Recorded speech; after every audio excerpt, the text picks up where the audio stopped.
আসসালামু আলাইকুম ভিউয়ার্স, সবাই কেমন আছেন? আশা করি ভালো আছেন। আমরা আল্লাহর রহমতে ভালো আছি। তো আজকে আমি বাচ্চাদেরকে একটা ফাঁকি ঝুঁকি নাস্তা করে দিয়েছি।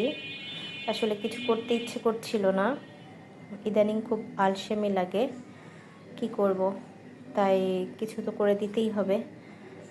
এখন কি আর করার, ফ্রিজে চালের গুঁড়া ছিল, সে চালের গুঁড়া দিয়ে, নারকেল ছিল সেটা দিয়ে, চিনি আর একটু গুঁড়া দুধ দিয়ে মাখিয়ে একটু বড়া পিঠার মতো করে ভেজে দিয়েছি। ওরা খুব পছন্দ করেছে, খুব ভালো লেগেছে এবং দেখতেও খুব সুন্দর হয়েছে, কালারটা খুবই সুন্দর হয়েছে। তো আমার বরাবরই দেখা যায় এই পিঠাটা করতে গেলে অনেক সময় পুড়ে যায়, কিন্তু এবার খুব সুন্দর একটা কালার এসেছে। তো প্রথমে আমি এক ব্যাচ ভেজে নিয়েছি, এরপর আরেক ব্যাচের জন্য দিলাম।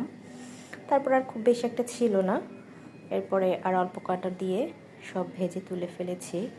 তো এদিকে আমি সব একসাথে করে যে একটা ছবি অথবা ভিডিও করব, তো সেটা সুযোগ ছিল না। এদিকে ভাজছিলাম, ওইদিকে বাচ্চারা খাচ্ছিল।